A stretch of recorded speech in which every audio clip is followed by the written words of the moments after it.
ភាគទី8 Hello សួស្តីឥឡូវយើងចូលដល់ភាគទី8ភាគទី7មុនហ្នឹងណៃបានកត់តនេះគាត់អត់តទេណៃចូលមកវីដេអូហ្នឹងហើយកាត់ថ្មីមកឥឡូវយើងដូចបងបាននិយាយក្នុងចុងវីដេអូមុនហ្នឹងអញ្ចឹងភាគទី7អញ្ចឹងគឺបងនឹងមកកែលំហាត់គំរូទំព័រទី8ហើយនឹងកែអនុវត្តប្រតិបត្តិលំហាត់ទីទំព័រទី9ទាំងអស់គ្នាឥឡូវយើងចូលដល់លំហាត់គំរូអនឡាញបើកសភៅពុំមកទំព័រទី8អញ្ចឹងគេនិយាយថាចានមួយមានឃ្លី80គ្រាប់មួយចានហ្នឹងមានឃ្លីម៉ាំ80គ្រាប់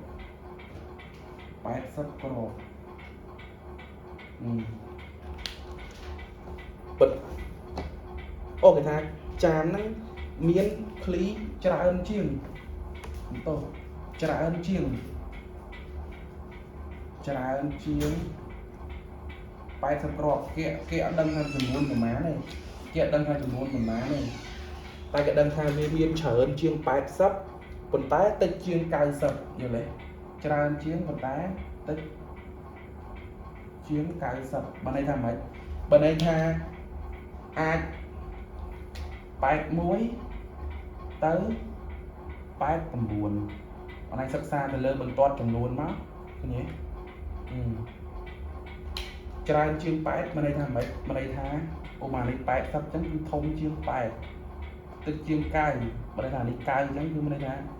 តូចជាងជើងមកខាងក្រោយធំជាងច្រើនជាងមកខាងមុខយល់ទេចឹងន័យថាចន្លោះពី81មក89អាបន្ទាត់ចំនួននេះយើងរៀនហើយយល់ទេណាចឹងន័យថាឃ្លីហ្នឹងចម្លើយរបស់វាគឺអាច81 82 83រហូតដល់87 88 89ចឹងទៅគាត់តែគេអត់ដឹងថាមួយណាទេប៉ុន្តែគេប្រាប់ទៀតលក្ខខណ្ឌហើយវាស្មើនឹង7ដងនៃចំនួននៃផលបូកស្មើនឹង7ដងស្មើ7ដងបងបញ្ជាក់ផងដែរថាគ្រប់លំហាត់ឲ្យតែគេប្រើពាក្យដងមានន័យថាម៉េចមានន័យថាគុណយល់ទេខ្ញុំប្អូនខ្ញុំមានអាយុ5ឆ្នាំខ្ញុំមានអាយុ2ដងនៃប្អូនខ្ញុំអញ្ចឹងមានន័យថាម៉េចឧទាហរណ៍ក្រៅហ្នឹងណាប្អូនអាយុ5ឆ្នាំខ្ញុំមានអាយុ2ដងនៃប្អូនខ្ញុំបងប្រាប់ថាម៉េចដងមានន័យថាគុណអញ្ចឹង2ដងគឺគុណនៃអាយុប្អូនខ្ញុំអាយុប្អូនខ្ញុំហ្មង5អញ្ចឹងខ្ញុំអាយុហ្មងគឺ10ឆ្នាំយល់ទេអាហ្នឹងបងឧទាហរណ៍ក្រៅឲ្យយល់លំហាត់ពេលអញអានមកឲ្យជួបគេនិយាយថាដងគឺមានន័យថាគុណស្មើ7ដងនៃផលបូកតួលេខចំនួនឃ្លីទាំងអស់7ដងនៃហ្នឹងក៏មានន័យថាគុណដែរយល់ទេដងនៃហ្នឹងគឺគុណនៃផលបូកតួលេខចំនួនឃ្លីទាំងអស់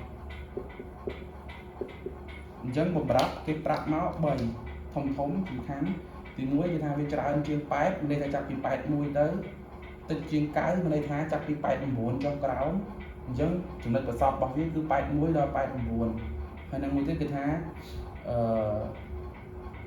វាស្មើនឹង7ដងនៃផលបូកតួលេខរបស់វាឧបមាថាផលបូកនៃតួលេខចំនួនរបស់វាមានតែម៉េចឧបមាថាលេខវាគឺចាប់ពី81ទៅដល់89អញ្ចឹងវាអាចមាន81 82 83 84រហូតដល់ប្រហែល89ត្រូវទេបងប្អូននេះខ្ញុំជឿជួដេកនេះគឺជួឆហើយគេថាផលបូកតួលេខចំនួនឃ្លីផលបូកតួលេខអានេះ81នេះគឺជាតួលេខនៃចំនួនឃ្លីអញ្ចឹងបើផលបូកនៃវាមានន័យថាម៉េច7បូក1 82មានន័យថាម៉េច7បូក2យល់ទេហើយ7ដងមានន័យថាគុណអញ្ចឹងយើងគុណនៃ7យល់ទេអានេះគុណនៃ7ដូចគ្នា 85 86 87 88 89 មើលឃើញទេអញ្ចឹង83គឺស្មើ8បូក3គុណនឹង7 84គឺស្មើ8បូក4គុណនឹង7 85គឺស្មើ8បូក5គុណនឹង7 86គឺស្មើ8បូក6គុណនឹង7 87គឺស្មើនឹង8បូក7គុណនឹង7 88គឺស្មើ8បូក8គុណនឹង7 89គឺស្មើ8បូក9គុណនឹង7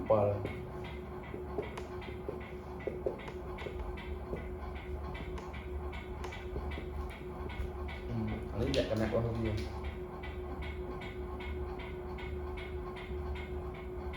អញ្ចឹងបងពន្យល់ថាថ្មីណាបំរាប់គេប្រាប់ថាក្នុងមួយកូនចានហ្នឹងគេមានឃ្លីប៉ុន្តែគេអត់ដឹងថាចំនួនប្រមាណទេយល់ទេអញ្ចឹងគេគ្រាន់តែដឹងថាឃ្លីហ្នឹងវាច្រើនជាង80ប៉ុន្តែតិចជាង90យល់ទេច្រើនជាង8មានន័យថាម៉េច81 82 83 84ឡើងទៅប៉ុន្តែតិចជាង9មានន័យថាម៉េច89 88 87រហូតដល់81អញ្ចឹងគឺនឹងចន្លោះហ្នឹងគេអត់ដឹងមួយណាទេហើយគេប្រាប់ថាទៀតថាគឺវាស្មើនឹង7ដងចំនួនរបស់ឃ្លីហ្នឹងគឺស្មើនឹង7ដងនៃផលបូកតួលេខចំនួនឃ្លីទាំងអស់យល់ទេបើន័យថាបើសិនជាវាផលបូករបស់វានឹងគុណនឹង7មកឃើញលេខចន្លោះ81ទៅ89អាហ្នឹងឯងជាចម្លើយត្រូវយល់ទេបើសិនជាអត់ទេគឺអត់ទេអញ្ចឹងលំហាត់គេឲ្យធ្វើអីគេឲ្យរកូនឃ្លីសរុបដែលនៅក្នុងចានមានប៉ុន្មានគ្រាប់គេឲ្យ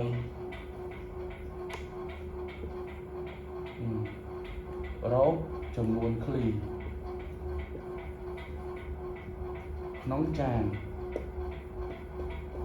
បើន័យថាចម្លើយវាអាចចន្លោះពី81ទៅ89ហ្នឹងហើយអញ្ចឹងយើងអត់ស្គាល់ទេដោយសារយើងដឹងថាមានប៉ុន្មានទេញ៉ាសួរអញ្ចឹងធម្មតាយើងតែយើងរកអីមួយស្គាល់យើងត្រូវតាំងទៅតាំង x ជាចំនួនឃ្លីក្នុងចាន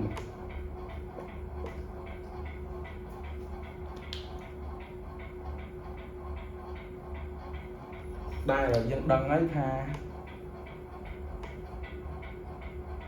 x ហ្នឹងគឺមិនវាមានលក្ខណៈធំជាង80ប៉ុន្តែតូចជាង90យល់ទេបំរាប់គេប្រាប់ហើយសញ្ញាធំជាងនេះសញ្ញាតូចជាងអញ្ចឹង x ហ្នឹងគឺនៅចន្លោះកណ្ដាលរវាង8ហើយនិង9ឥឡូវយើងមកផ្ទៀងផ្ទាត់ទាំងអស់គ្នាថាវាចន្លោះ8ទៅ9មែនអត់ឥឡូវលេខ81ដល់89ហ្នឹងមួយណាយើងដឹងថាលេខហ្នឹងក្នុងចំណោមហ្នឹងហើយចំនួនវាតែដឹងមួយណាឥឡូវ81 8បូក1 9 9គុណនឹង7ណាគឺ61នៅចន្លោះ8ទៅ9អត់អញ្ចឹងអត់ត្រូវ82ផលបូកតួលេខចំនួនឃ្លី8បូក2ស្មើប៉ុន្មាន10គុណនឹង7ស្មើប៉ុន្មាន70វាអត់នៅចន្លោះ81មក9ទេអញ្ចឹងអត់ត្រូវដល់ចូលដល់83ស្មើ8បូក3វាប៉ុន្មាន11គុណនឹង7ស្មើ77ក៏វាអត់ត្រូវដែរវាអត់នៅចន្លោះ81មក89ចុះ84ស្មើ8បូក4 8បូក4ប៉ុន្មាន12គុណនឹង7 12គុណនឹង7មក8ដង14តែ14 8ដង7 8អញ្ចឹងវាស្មើ84នៅចន្លោះ81មក89អញ្ចឹងអា84នេះត្រូវយល់ទេនេះ84ហ្នឹងគឺត្រូវតែយើងទៀងទាត់ក្រោមទៀតដល់អស់ចិត្ត86មែន85មែន8បូក5មែន13គុណ7 13គុណនឹង7 7 3ដង21ជាមួយដល់12 7ដង7 9 91អញ្ចឹងវាលើហើយវាអត់ត្រូវទេអញ្ចឹងអាក្រោមនេះក៏អត់ត្រូវដែរ chẳng cho mai trầm trái tiếng bẹt buồn rồi lại chẳng đôi đi máu đốt nè thọt bộ chùm nôn kli nhé sẽ làm xong tông đôi đi chùm nôn kli nóng tràn cứ bay thật buồn cọp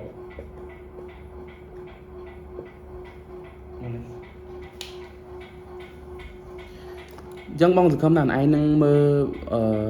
làm hạt nâng toán hay bà dân chia ở anh mơ làm hạt nâng ở toán được có mơ vô lấy anh kha video nâng thôi cao ở ó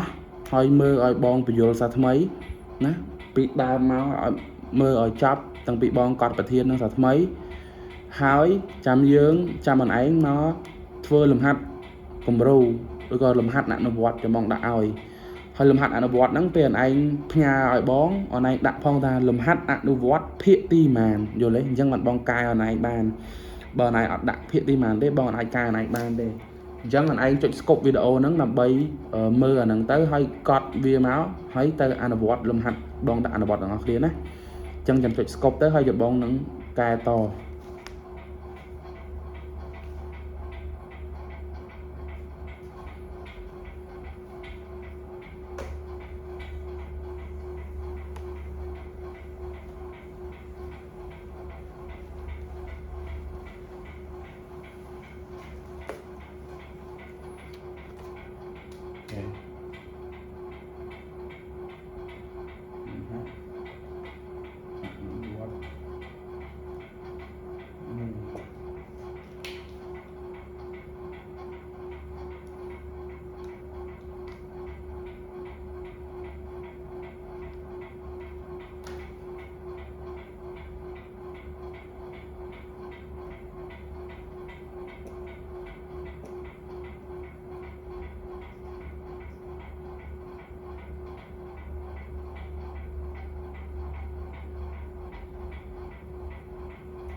អូខេចឹងអានេះលំហាត់អនុវត្តគឺរបៀបធ្វើគឺដូចទៅនឹងលំហាត់ដែលបងកាយអនឯងក្នុងសភៅលំហាត់គំរូហ្នឹងដូចគ្រាបបេះបិទតែម្ដង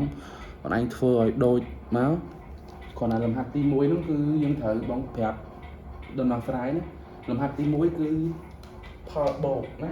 គេនិយាយផលបូកនៃតួនីមួយចឹងអនឯងដឹងសិនមកថានេះត្រីគឺច្រើនជាង10មកន័យថា10ទៅប្រហែល20ចឹងន័យថាច្រើនជាង10គឺ11ចន្លោះពី11ទៅប្រហែលទៅជាង20គឺ19យល់ទេយ៉ាងណាយកលេខ11មកលេខ9ហ្នឹងយកវាមកបូកចូលគ្នាហើយស្មើនឹង3ដងគឺគុណនឹង3ដូចបងធ្វើមកអញ្ចឹងហើយបញ្ជាក់មកថាមួយណាពិតចំនួនមួយណាពិតរហូតធ្វើមកគឺចំណុចអនឡាញឃើញបើសិនចម្លើយឃើញ18ក្បាលគឺត្រូវទី2គឺធុងមាន90ច្រើនជាង90មានន័យថាចន្លោះពី90ទៅប្រហែលទៅ100ប៉ុន្តែច្រើនជាង90មានន័យថាម៉េចចាប់ពី91ទៅប្រហែលទៅជាង100គឺ99អញ្ចឹងអនឡាញយកផលដកគេថានេះផលដកយ៉ាងណាយកដកឧបមាថា91អញ្ចឹងន័យថាគឺស្មើ9ដក1អញ្ចឹងស្មើ8ហើយអនឡាញគុណស្មើនឹង95ដងអញ្ចឹងអនឡាញយក8នោះគឺគុណនឹង95មកបើអនឡាញឃើញលេខចន្លោះពី91មក99គឺពិតហើយអញ្ចឹងចម្លើយវា98អនឡាញធ្វើឲ្យចេញចម្លើយ98មកគឺពិតហើយណាអញ្ចឹងពេលអនឡាញថតឲ្យបងអនឡាញដាក់ថាលំហាត់អនុវត្តភាគទី8ផងណាអូខេអញ្ចឹងយើងនឹងចូលទៅភាគក្រោយដែលយើងនិយាយពីលំដាប់នៃប្រមាណវិធីលើចំនួនគុតណាហើយឯងធ្វើប្រតិបត្តិឲ្យបងផងដាក់ប្រតិបត្តិភាគទី8ទំព័រទី9ណាអញ្ចឹងជួបគ្នានៅភាគក្រោយ